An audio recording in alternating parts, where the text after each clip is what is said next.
This is Ausar Thompson guarding Jason Tatum on a drive in their recent win against the Celtics. Notice how he slides his feet effortlessly, staying glued to Tatum every step of the way.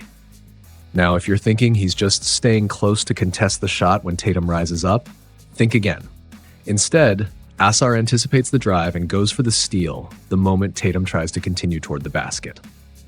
Now let's look at Amen Thompson guarding Tatum in a similar situation. Like Ausar, Amen moves his feet well and stays in front of Tatum. But here's where the difference lies. Unlike Ausar, who actively hunts for steals, Amen has a different approach.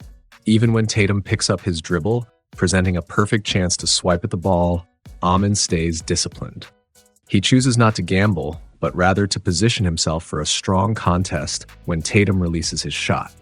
Even though this particular play ends with a putback bucket for Cornet, the key takeaway from these two clips isn't the final result, it's how differently Amen and Ausar defend, and in this case, isolation drives.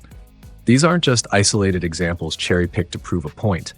They offer a clear snapshot of the distinct ways both of them approach on-ball defense. The Thompson twins possess incredible wingspans, but they use them in completely different ways. Ausar leverages his length to disrupt plays, always looking for opportunities to strip the ball from his matchup mid-drive rather than focusing on contesting the shot. Amen, on the other hand, is just as quick laterally but takes a more methodical approach. He absorbs contact, stays strong through the drive, and times his contests perfectly, using his wingspan not to swipe at the ball, but to alter or block the eventual shot attempt. Two elite defenders, two different philosophies, and two fascinating ways to shut down isolation scorers. While guarding isolation drives, or drives in general, take up just a small fraction of their overall defensive responsibilities, it provides valuable insight into each player's mindset and defensive approach, and the numbers reinforce what we see on the court. When defending isolations, Amen forces a turnover 9.8% of the time, while Ausar boasts a higher 15% turnover frequency. Expanding beyond isolations, their per 36-minute stats further illustrate their contrasting defensive tendencies. Ausar averages 3.1 steals per 36 minutes, more than double Amen's 1.5 steals. However, Amen counters with 1.5 blocks per 36, almost doubling Ausar's 0.8 blocks. This clear trade-off highlights their different defensive philosophies. Ausar thrives on generating steals, while Amen leverages his timing and length for shot blocking. That said, this doesn't mean Amen never looks for steals or that Ausar can't stay disciplined and contest shots effectively. Rather, these tendencies reflect the most consistent ways each player chooses to impose their defensive presence. However, Ausar's aggressive approach to hunting steals on isolation drives has been a double-edged sword this season. On one hand, it inflates his defensive impact by forcing a high number of turnovers. On the other, it significantly hampers his ability to defend in isolation effectively. His instinct to reach in for steals often leads to unnecessary fouls, whether in one-on-one situations or when providing help defense against a driving opponent. This tendency has resulted in frequent foul calls. Ausar commits fouls on 30% of the isolation possessions he defends, the third highest rate among players who have defended at least 20 such possessions. In contrast, his twin brother, Amen, is far more disciplined in these situations. With a significantly lower foul rate of just 7.3%, Amen's more measured approach allows him to defend without giving opponents free trips to the line. The impact of this difference is clear. Amen concedes only 0.68 points per possession on isolation plays, whereas Ausar allows 0.95, a gap largely influenced by Ausar's foul troubles. Despite this flaw, both players excel at sliding their feet and staying in front of their matchups, rarely getting shaken by dribble moves or three-point attempts. Their length and defensive instincts make them elite perimeter defenders capable of contesting shots effectively.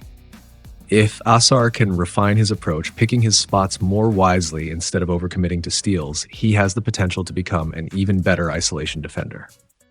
Now that we understand the defensive approaches of both players, let's apply that knowledge to the next key area, help defense.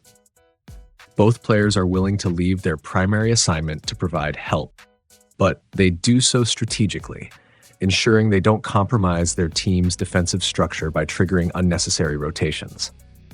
To illustrate their impact as help defenders, let's break down a couple of plays that highlight their distinct approaches. In this sequence, Ausar is guarding Kyrie, his primary matchup. His team is already in a defensive rotation, and Najee Marshall looks to exploit this by driving past Tim Hardaway Jr. Recognizing the threat, Ausar quickly slides over while maintaining just enough distance from Kyrie to remain within recovery range. This positioning allows him to contest a potential kick-out pass while still providing timely help. As soon as Najee picks up his dribble, Ausar times his move perfectly, stripping the ball away before he can make a play. Now let's analyze Amen in a similar scenario. His primary assignment is Brandon Miller, but his attention is locked in on the pick-and-roll action unfolding in front of him. When Treyman splits the defense and attacks the rim, Amen fully commits to help defense, momentarily leaving Miller.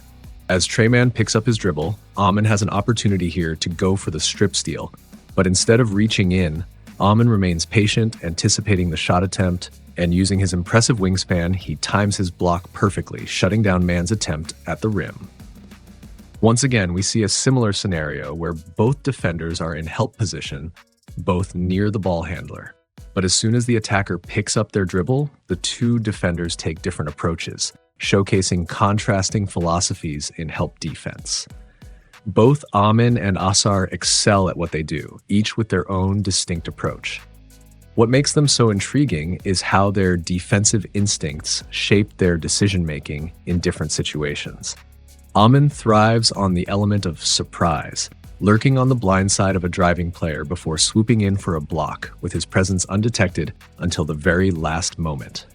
Ausar, on the other hand, is a master of disruption, using his blindside positioning to pounce on passing lanes, especially when playing as a help defender on pick-and-roll actions, constantly hunting for opportunities to force a turnover. That's not to say either one is singularly focused on blocking shots or stealing the ball when providing help defense. Rather, these tendencies once again highlight their distinct defensive philosophies, ones that also translate seamlessly to how they approach isolation defense. When it comes to pick-and-roll defense, both players are exceptional at navigating screens. Even when they do get caught on one, which happens to the best defenders, they have an impressive ability to recover and get back to their man. As mentioned earlier, Ausar takes a more aggressive approach, constantly searching for opportunities to strip the ball from ball handlers or jump passing lanes to disrupt the play.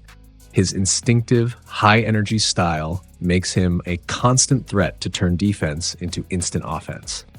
Amen, on the other hand, is more calculated in his approach. While he maneuvers around screens just as effectively as Ausar, he prioritizes staying glued to the ball handler rather than gambling for steals. Instead of forcing the issue, he patiently tracks his assignment, waiting for the perfect moment to contest the shot with impeccable timing. To illustrate their contrasting styles, let's take a look at two plays where both Ausar and Amen defend Anthony Edwards in a pick-and-roll situation, each showcasing their distinct defensive tendencies. Let's start by analyzing how Amen defends Edwards in the pick-and-roll. As Nickeil Alexander-Walker sets the screen, Amen skillfully navigates around it, staying tight on Edwards. Edwards looks to drive past him again, but Amen moves his feet well, mirroring his every step. At this moment, there's an opportunity for Amen to strip the ball, something Ausar would likely attempt once Edwards picks up his dribble. However, Amen takes a different approach, showing patience and waiting for Edwards to go up for the shot before timing his block perfectly. Now let's shift to how Ausar defends Edwards in a similar situation. This time, Gobert sets the screen, but Ausar navigates through it with ease, though he's still trailing Edwards on the drive. But the key difference between Ausar and Amen lies in how they handle defensive situations. Amen absorbs contact and stays patient, waiting for the right moment to contest the shot. Conversely, Ausar intends to absorb the same contact but immediately looks for an opportunity to strip the ball instead of waiting to contest. In this particular play, Ausar's daring gamble doesn't quite pay off as he misses the steal, but he quickly bounces back, challenging Edwards' shot and forcing an errant miss. While this high-risk, high-reward style defense doesn't always yield results, more often than not, Ausar's sharp instincts turn him into a disruptive force, securing steals and wreaking havoc, especially on pick-and-roll defense. It's this aggressive approach that has made him one of the league's most disruptive pick-and-roll defenders. While Amen forces turnovers on 15.2% of pick-and-roll possessions, Ausar's relentless intensity pushes that number up to an impressive 22.1%. Ausar's defensive style is defined by an unyielding pursuit of steals rather than merely contesting shots, a mindset that makes him one of the most effective pick-and-roll defenders in the league. To put that in perspective, Ausar not only ranks in the top 5% in turnover frequency on pick and rolls, but also ranks in the top 7% for pick and roll defense, allowing just 0.76 points per possession, significantly better than Amen, who concedes 0.87 points per possession. Ausar's aggressive instincts may come with some risks, but they've ultimately made him a more impactful defensive presence, especially in pick and roll situations. When we look at the defensive skills of both Ausar and Amen, it's impossible not to notice the striking similarities in their game. Both are elite defenders in their own right. From their ability to seamlessly navigate screens on pick and rolls to their outstanding footwork when guarding ISOs, and even their insane leaping ability and wingspans to challenge shots at the rim, they're both forces to be reckoned with. However, beneath these similarities lies a fascinating contrast in their approach to defense. Neither style is superior, but each brings its own unique flavor to the game. Ausar tends to lean into a more aggressive, high-energy style, while Amen adopts a more measured, methodical approach. It's a matter of preference. Some fans and teams might gravitate towards one style over the other, but it's worth watching closely the next time these two take the floor. See if you can pick up on the nuances of their defensive strategies in real time. I'd love to hear your thoughts. Drop a comment below letting me know which style you prefer, or if you've spotted any other distinctive defensive traits between them. Thanks for tuning in, and I'll catch you in the next video breakdown.